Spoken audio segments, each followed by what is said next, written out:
নবীর চরিত্রে হয় ফিরে তো লক্ষ লক্ষ টাকা পকেটে থাকবে না ফিরে তো ভাত বিক্রি করবে না স্লিপ দিবে না বিরিয়ানি বিক্রি করবে ফিরের কাছে যা আছে যতক্ষণ আছে ততক্ষণ দিবে যতক্ষণ আছে ততক্ষণ এখন মোল্লারা ইমামতির নাম দি মুয়াজ্জিনের নাম দি ওয়াজের নাম দি দানটা করে আর আমগো ফিরেরা উরুসের নাম দি দাদার উরুস বাবার উরুস চাচির উরুস জেডির উরুস ঈদে মিলাদুন নবীর নাম দিয়া দানটা করে এই ফিটার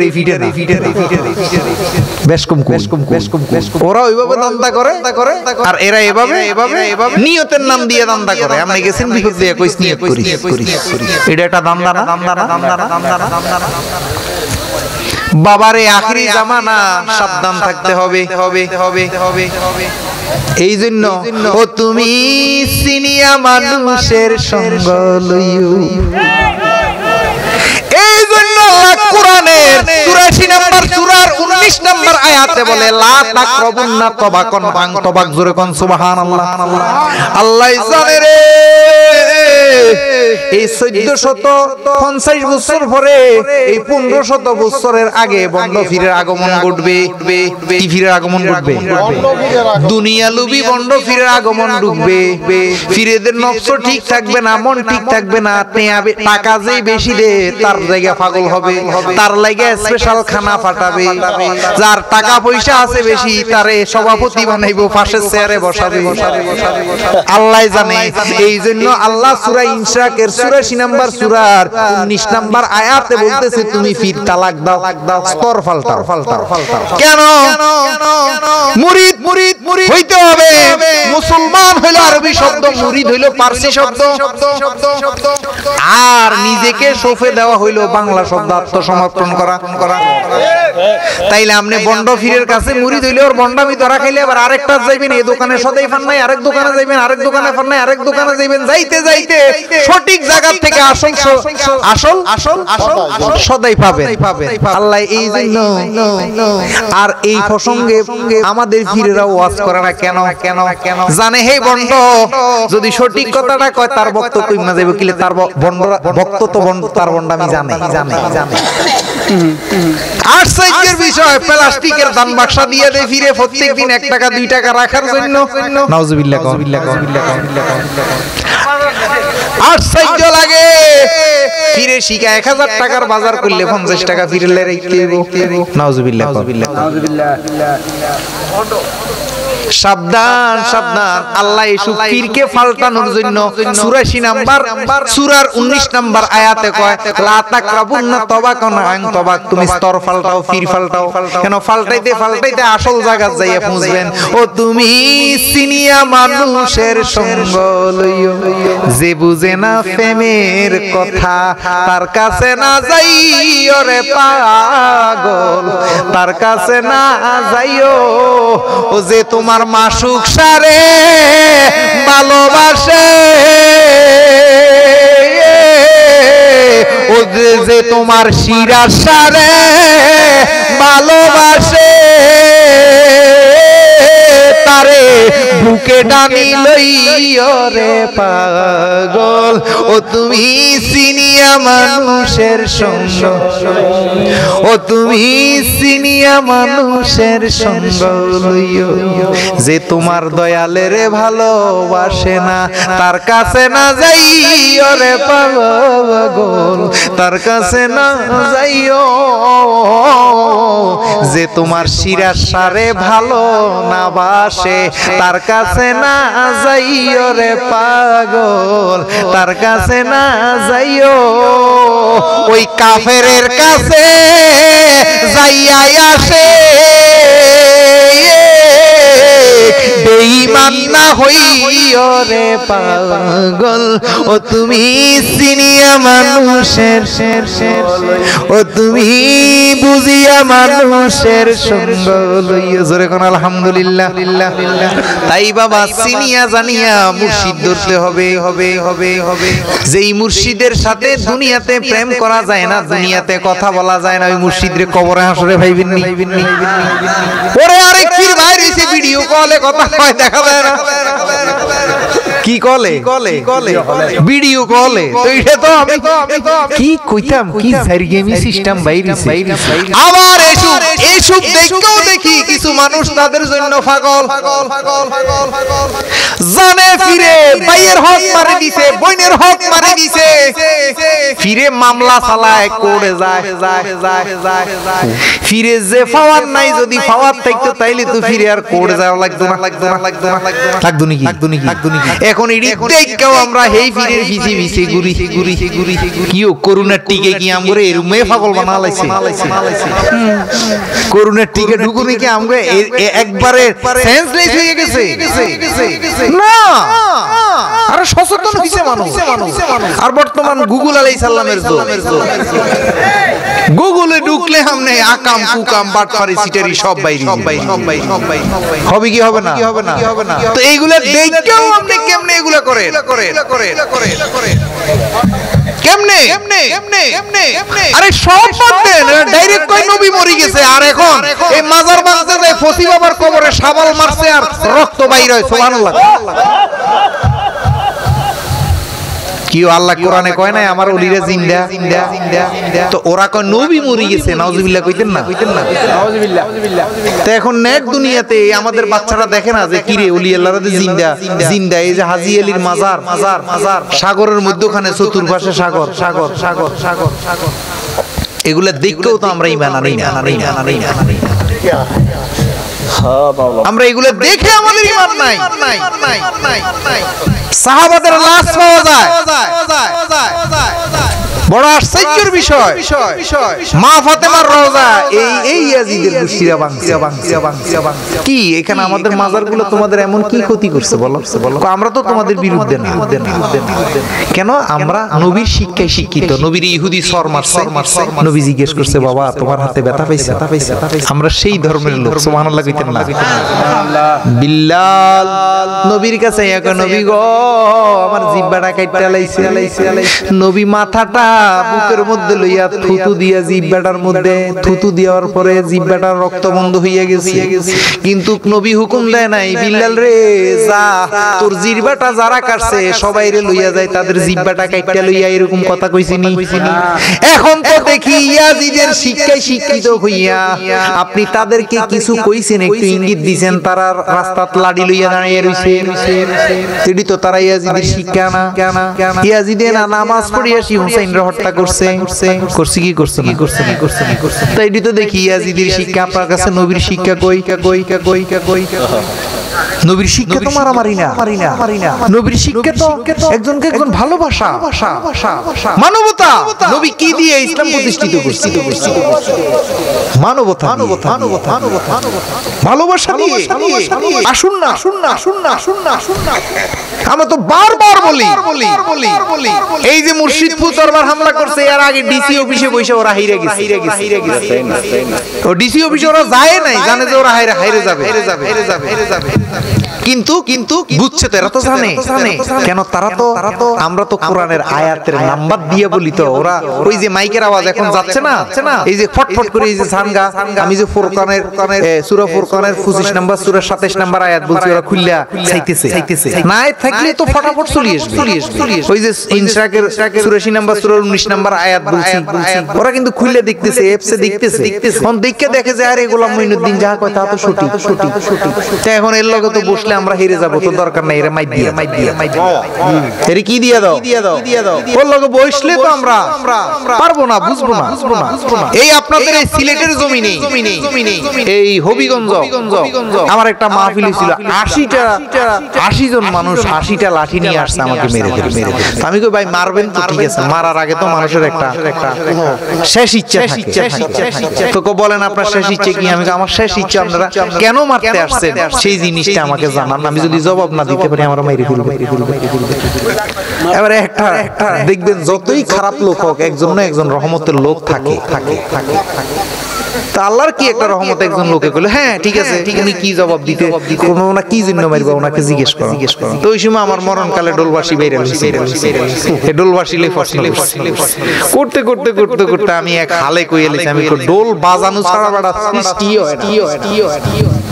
ঢোল বাজানো ছাড়া সৃষ্টি হয় না। ক হুজুর এই দলিলটা দেন, আর কিছু লাগতো না। এরা বুঝছে যে মাগো এবারে বেড়া পাগল ফকিরের এলেম এলাহাম ওহী মাওলার পক্ষ থেকে নাজিল হয়। আমরা এলেম লইয়া গুড়িয়া এলেম নাজিল হয়। সিরাজ শাহ আজকে দয়া করতেছে, কি বলতে হবে? সুবহানাল্লাহ। আমার বাবা কাশেম শাহ আমার দয়া করতে। বাবা গভীর মনোযোগ। বাজান গো, আপনি আপনার মাকে মানবেন না, মা হাওয়াকে মানবেন। আপনার মাকে আগে কাকে আপনি বাবা আদমকে আগে মানবেন না, আপনার বাবাকে। এখন আপনার বাবা মাকে না মাননা যদি আদম হাওয়া মানা শুরু করেন, আপনার এই দেশের জমি জামার মালিক হবেননি, এই মা বাবার ভালোবাসা পাবেননি। বাবা তারা ডাইরেক্ট মুর্শিদ ইমাম না মানাইয়া, মুর্শিদ এই মাসুক শাহ হইয়া, যে সিরাজ শাহ হইয়া, খাজা বাবা হইয়া, বড় পীর হইয়া, দয়াল নবী হইয়া যে আল্লাহর সাথে কানেকশন, এইটা তারা মানতে রাজি নাই। তারা ডাইরেক্ট কানেকশন লাগাইতে চায়। এই জন্য লাভ দিয়া যদিও 2 ফুট 3 ফুট উঠে 4 ফুট উঠতে পারে, ওই মা যে মা থেকে সৃষ্টি হয়েছে, যে বাবা থেকে সৃষ্টি হয়েছে, সেই বাবা মাকে না মেনে আপনি যদি ডাইরেক্ট আদম হাওয়াকে মানেন, কোনো কাজে আসবে না। সিস্টেমে মাকে বাবাকে মেনে, মার বাবা নানা দাদা দাদি এইভাবে সিস্টেমে মানতে হবে, ঠিক না বেটি? এখন সিস্টেমে না যাইয়া তারা ডাইরেক্ট আল্লাহ মানে ডাইরেক্ট। এই ভুলটা তাদেরকে কে বুঝাইবো? এই কোরআনটাও তোর বড় আকাশ থেকে ডাইরেক্ট আসে নাই, আসছে নাকি? এই কোরআনটাও তো একজনের মাধ্যমে আসছে, জিবরাইল এবং নবীর মাধ্যমে। আর এই দেশে ওলি আল্লাহর মাধ্যমে আমরা কোরআন পেয়েছি। সুবহানাল্লাহ। তাইলে সিস্টেমে যেতে হবে কি যা হবে না? এখন তাদেরকে কে বুঝাইবো? তারা আমার কাছে বড় আশ্চর্য লাগে, এত বড় মুফতি, এত বড় মুহাদ্দিস, কোরআনের আগা গোড়া বুঝে, সিয়ার তাহকিক সবকিছু বুঝে, অথচ এই আয়াতগুলা তাদের চোখে পড়লে তারা জানি তাদের চোখে মনে সীসা ঢেলে দিয়েছে, পর্দা দিয়ে দিয়েছে, কানে মোহর দিয়ে দিয়েছে। তারা ইচ্ছা করি এই আয়াতগুলাকে অপব্যাখ্যা করে, নিজেও বুঝে না, মানুষকেও গুমরাহি করে। কে সিগা তাহকিক প্রভাষক মুহাদ্দিস কি রে বেটা? আমি তো নাঙ্গলকোট থেকে আয়াতগুলো বানাই আনি নাই, কুমিল্লা নাঙ্গলকোট থেকে আমি বানাই আনছি। এটা তো তোর বাড়িতে আছে, এই কোরআনগুলা, এই আয়াতগুলা দেখে কেন মানে না? কোরআন তো একটা, এত দল কেন? আল্লাহর দল কয়টা? শয়তানের দল। আল্লাহর দল কোনটা? ওলি আল্লাহ। সুবহানাল্লাহ। আর আল্লাহর দলে বিজয়ী হয়। আজকে সিরাজ শাহ কি বিজয়ী না? জয়ী না? সুবহানাল্লাহ কইতেন না? তাই রে বাবা, তারা নিজের মা বাবাকে না মাইনা ডাইরেক্ট আদম হাওয়াকে মানে। আর আমরা নিজের মা বাবাকে মাইনা সিস্টেমে দাদা নানি হইয়া, শ্বশুর শাশুড়ি হইয়া সিস্টেমে মা হাওয়ার কাছে যাই। তাইলে আমরা না সেই নব কমান্ডিং আছি, তোমরা না দেখি বিশৃঙ্খলতা আছো। এই জন্যই তোমরা এই দুনিয়ার মধ্যে বিশৃঙ্খল করতেছ। কোন সুফিবাদের লোক বিশৃঙ্খলতা করে? কেন করে না? সুফিবাদের লোকরা মাসুক শাহ হয়ে, সিরাজ শাহ হয়ে, খাজা বাবা হয়ে, আব্দুল কাদের জিলানী হয়ে, সাহাবায়ে কেরাম হয়ে, হাসান হোসেন হয়ে, মাওলা আলী হয়ে, মাওলা আবু তালেব হয়ে, মা ফাতেমা হয়ে, দয়াল নবী হয়ে আল্লাহকে মানে। তাইলে তারা চেইন অফ কমান্ডিং এ আছে। আর তোমরা ডাইরেক্ট আল্লাহরে মানতে যাইয়া আজকে সমাজের মধ্যে মারামারি, হানাহানি, কোবাকুরি, কোরআনের আলো জ্বালাইতে যাইয়া মানুষের ঘরে আগুন জ্বালাইতেছো। তাইলে বাবা এদের থেকে সাবধান থাকতে হবে। আসলে এদের দোষ নাই, এরা যে বুঝে না, এটাও বুঝে না। এরা যে বুঝে না, এরা মনে করে যে কি আমরা কিছু বুঝি না। তাইলে ভয় আমরা বুঝে, আমরা তো বারবার কই, কিন্তু বুঝাইতে রাজি না, বুঝতেও রাজি। যাক বাবা, কথা বাড়াইলাম না, কথা অনেক হইল। আমাদের ঈমান মজবুত, আমরা মাওলাকে ভালোবাসি, আমরা মুর্শিদ ইমাম মেনে আল্লাহ কোরআনের মধ্যে বলতেছি ইয়াউমা নাদউ কুল্লু নাসিম বিইমামিহিম, যার যার ইমাম ধরে কাল কিয়ামত দিবসে ডাকবে। যার যার ইমাম মানি নেতা, নেতা মানি মুর্শিদ। কাল কিয়ামত দিবসে আল্লাহ জানে এই হবিগঞ্জের জমিনে, উসাইলের জমিনে 1500 বছরের মাথায় আসলে সিরাজ শাহ নামক একজন নেতা আসবে, ইমাম আসবে। মাসুক শাহ নামক, জুয়েল শাহ নামক একজন আওলাদ আসবে, ইমাম আসবে। আল্লাহ এই জন্য বাবা ইয়াউমা নাদউ কুল্লু নাসিম বিইমামিহিমের জায়গায় এখানে নবী মুসারে বুঝায় নাই, নবী দয়াল নবীকে বুঝায় নাই, খাজা বাবারে বুঝায় নাই, মাসুক শাহরে বুঝায় নাই, সিরাজ শাহরে বুঝায় নাই, মুর্শিদ কাশেম শাহরে বুঝায় নাই। আল্লাহ কইছে যার যার ইমাম ধরে ডাকবে। এখন আপনি বেঁচে থাকতে যে ইমাম পাবেন সেই ইমামকে নিয়েই আপনি হাসরের ময়দানে উঠবেন। এই জন্য আল্লাহ কারো নাম দেয় নাই, জোরে কোন আলহামদুলিল্লাহ। কেন আর কোরআন আসবে না?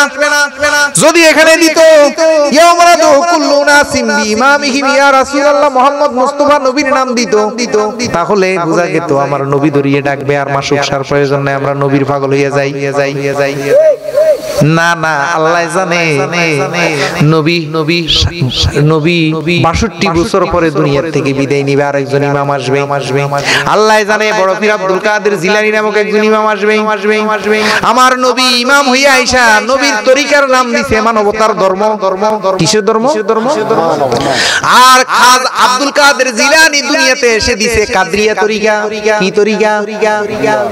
বাবারে উনি ওই যুগে আইসা দেখে যদি আগে পিছে আদম হাওয়া মানতে যায়, আদম হাওয়ার সময় মানুষ উলঙ্গ ছিল, এখন আর উলঙ্গ থাকা যাবে? আল্লাহ এই দুনিয়াতে নারী এবং পুরুষে উলঙ্গ ফাটাইছে না? পর্দা লইয়া, জুব্বা লইয়া, বোরকা লইয়া ফাটাইছে? ফাটাইছে কি ফাটাইছে না? তাইলে বাবা ওই যুগের ধর্ম আদমের যুগের ধর্ম আদমের যুগে শেষ। দয়াল নবীর ধর্ম দয়াল নবীর যুগে। আব্দুল কাদের জিলানীর যুগে আইসা দেখে আরেকটা যুগ। এই জন্য আব্দুল কাদের জিলানী আইসা ওনার দরবারও দব বাজানো হয়, মানুষ গান বাজনার প্রতি আকর্ষিত। এই জন্য দব বাজানি দিয়া মাওলাকে রাজি খুশি করার জন্য ওনার দরবারে দব চলে। নবীর দরবারে দব চলে নাই, নবী কোনোদিন ঢোল বাজায় নাই, দব বাজায় নাই। শুধু একদিন আনসারের একজন মেয়ে বিয়ে হইছে, ওই দিন নবী কইছে দব বাজাইতো ওই যুগে। আর একদিন বিবি আয়েশা রে কইছে তুই সুন্দর গান জানোস, তোর কণ্ঠটা সুন্দর, তুই গান শোনা। শেষ নবীর যুগে শেষ। আব্দুল কাদের জিলানী আয়েশা দেখতেছে যে এই যুগে এই ঢোল বাদ্য ছাড়া আর মানুষ চলবে না। এই জন্য উনি ঢোল বাদ্য দিয়া, জিকির আজগার দিয়া ওনার তরিকার নাম দিয়েছে কাদরিয়া। আব্দুল কাদের জিলানী দুনিয়া থেকে বিদায় নেওয়ার পর হিন্দেল বলি খাজা বাবা আসছে, উনিও আয়েশা দেখে যে যদি সঠিক ইসলাম প্রতিষ্ঠিত করতে হয়, তিনি আয়েশা দেখে যদি সঠিক ধর্ম প্রতিষ্ঠিত করতে হয় তাহলে এই দব বাদ্য ঢোল বাদ্য দিয়েই মানুষকে আল্লাহমুখী করতে হবে। এই জন্য উনি কাদরিয়া তরিকা, মানবতা, নবী মুসা, আদম এইগুলার দিকে না তাকাইয়া উনি নিজে একটা নিজের যুগের, আল্লাহ তো বলছে যুগে যুগে ইমাম পাঠাবে। এই জন্য খাজা বাবা নতুন একটা তরিকার নাম দিয়েছে সিস্তিয়া। সুবহানাল্লাহ। বাবা এইভাবে নকশবন্দিয়া নাম দিছে, মুজাদ্দিদিয়া নাম দিছে। শেষ যুগে গৌসুল আজম মাইজভান্ডারী দুনিয়াতে আসছে, উনি ওনার তরিকার নাম দিছে তরিকায়ে মাইজভান্ডারিয়া। এখন এই বর্তমান যুগটা চলতেছে সিস্তিয়া তরিকার উপর। মাইজভান্ডারিয়ার মূল তরিকাই হলো সিস্তিয়া। সুবহানাল্লাহ। জোরে বলেন সুবহানাল্লাহ। তাই এখন সিস্তিয়া তরিকার যুগে এসে আমরা ঢোল বাদ্য হারমোনিয়াম দিয়ে আমরা মাওলারে রাজি খুশি করি, মাওলার প্রেমের গান গাই। সুবহানাল্লাহ। বাবারে আমরা আসলে তোমরা যারা আমাদেরকে দূর থেকে ভুল বুঝিও না, আসো বুঝো। একবার যদি না বুঝো শতবার বুঝাইয়া দিতে রাজি। কতবার? তবু ভুল বুঝিও না, আসো না। তোমরা তো আল্লাহর দিকে যাচ্ছ, আমরা আল্লাহর দিকে যাচ্ছি, আমরা কেন ভুলে থাকবো? কেন আমরা ফিতনার মধ্যে থাকবো? যাক বাবা, এখন শেষ যুগে আপনি কোরআনের আইন অনুপাতে আপনি ইমাম পেয়েছেন মাসুক সারে। এখন যদি আপনি এই